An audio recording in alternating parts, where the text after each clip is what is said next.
have been using Godox lights for the past 3 years now for my professional and personal work, from corporate shoots to product shoots, from events to documentaries. And I must say Godox have been absolutely killing it with their new series of lights that are at a very affordable price and are of amazing quality, that is actually within the reach of many videographers, ranging from different experience levels. Hi guys, my name is Regnal and I'm a hybrid shooter based in Mumbai. If this is the first time you are here, let me start by saying welcome to the channel and I hope you are doing well wherever you are. Today I have my most used two lights from the new series of Godox, that is the SL150 Mark II and the UL 150. Many thanks to my very good friend Karan for lending me the UL 150. Karan is an amazing cinematographer. Do check out his work on Instagram and on YouTube. I'll have the links in the description below. The SL150 Mark II over here is something that I own personally. Shout out going to the Reliable store for giving me this light as soon as it was available here in Mumbai. Do check them out for your photo and video needs. They are amazing guys. Their links are in the description. However, this is not a paid promotion. So with that out of the way, let's dive into my user experience slash review of both these lights. To start things off, both these lights are single chip LED lights and have an output of 150 watts at full power, but that is where the similarity between both these lights end. The first thing you will notice in the new series of Godox lights is a completely different design from the previous generation. The design feels more thought out and seamless, so that's a nice one, Godox. I really like the addition of this yoke compared to the earlier models. It is easier to move the unit around with confidence, especially if you have bigger modifiers attached. And both the UL and the SL have the umbrella attachment over here at the bottom. The SL150 Mark II is an all-in-one unit, which means that the power brick and the control unit are within the same housing, and all you need is a single power cable connected at the back to power up this unit. In the box, you get the SL150 Mark II along with the newly designed reflector that seems to put out a little bit more light. You get a power cord and you get the remote. Pretty simple and straightforward design of the SL150 Mark II. You have your on and off switch over here. You have the control over here to adjust the brightness of the light. This controls the effects that you have inbuilt into the light, your group and channel, and the button over here switches off the fan and dims the light down to 50%.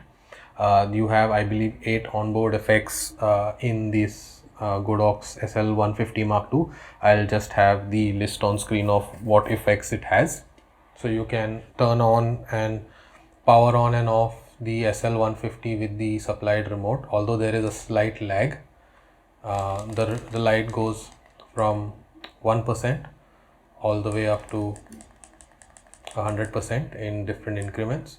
You can hold the button on the remote and it can skip through, but it takes a while for the SL150 to catch on, and yeah, the minute you leave it, it definitely catches on again.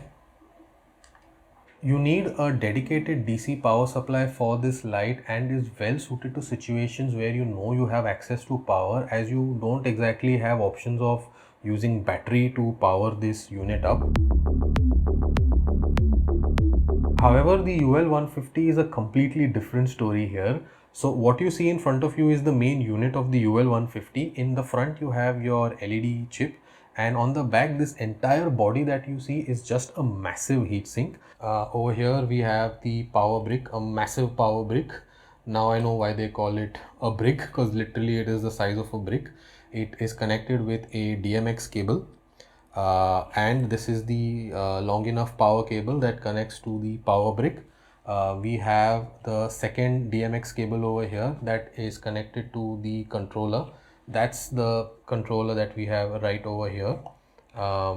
We have one DMX, this thing that comes from the power brick, and the out connects to the UL 150. Here we have another V-mount thong over here that we use to connect the power brick to the adapter over here, like so. This connects over here like so, and the adapter sits over here. Hit this button just to release it. This can also be used to attach the V-mount batteries. This means that now, in addition to using DC power to power up the unit as you would do with the SL150 Mark II, you can also use V-mount battery. So if you are in a remote location, this comes in really handy. As I said earlier, the SL150 is an all-in-one unit, so your power brick and the controller is inbuilt into the one unit. So you have your power button over here. The light goes from 1% to all the way up to 100% in 1% increments. The curve seems to be pretty linear over here. Now we'll quickly just have a look at how much sound the fan makes.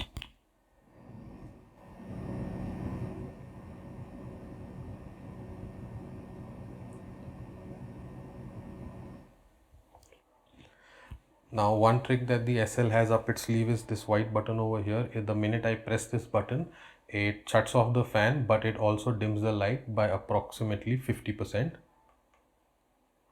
So now obviously the power output has been almost halved.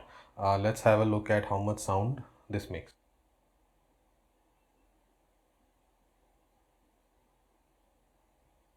So there's almost no sound as the fan has been completely switched off to save, I believe, what would be the overheating parts of the light.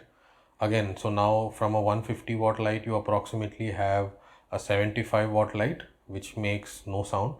Might be useful in some situations, but I still prefer using this at 75 to 80% power. So I have not yet used the dimming feature on this. However, whenever I do require the light to be in closer proximity, I definitely borrow Karan's light, and I just use the 150 because it just makes life easier.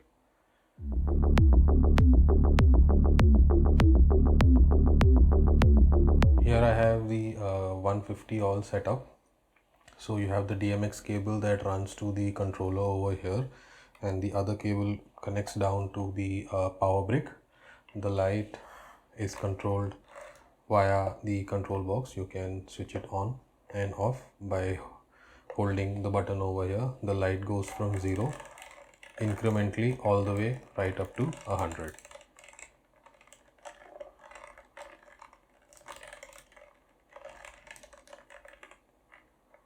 In whatever situations I have used this light so far, mainly being for talking head shots in really tight spaces or in small offices or cabins, the light is absolutely just quiet.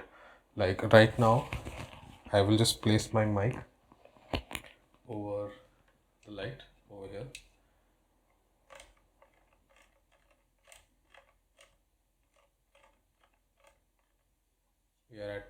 We are currently at 50%, going all the way up to 100%.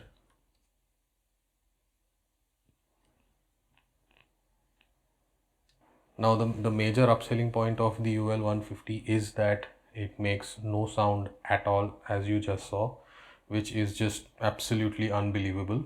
I'll switch over to the SL 150 Mark II and let's see how much sound that makes.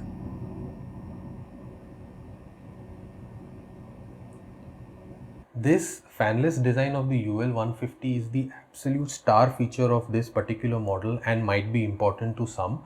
And coupled with the addition of the V-mount battery makes this light absolutely versatile in situations where you either require absolute silence or your light needs to be put in a weird position where you cannot reach the back panel to make adjustments. And coupled with the Bowens mount, you have too many options of modifiers of different shapes and sizes made by Godox, from soft boxes to octas to beauty dish, strip lights, and the new parabolic umbrellas, all of these which are available at the Reliable store.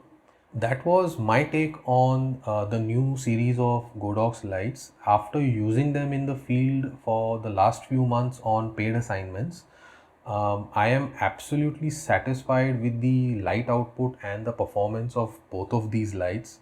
and I definitely recommend going for these new lights from Godox. In conclusion, I feel Godox have done a really good job with their new series of lights, and regardless of which light you go with, they will absolutely get the job done. If budget is a constraint and you don't mind clearing up your audio a little bit in post, then the SL150 Mark II is something you should definitely look at. On the other hand, if you do shoot a lot of talking head videos wherein your light is very close to the talent, or if you put your light in hard to reach places, the UL 150 is definitely something that you should look at. Either ways, both of these lights are absolutely fantastic and definitely will get the job done. Do let me know in the comments what you guys think of these lights, and if you found this video useful, please do like and subscribe, and as always, I shall see you in the next one. Bye bye.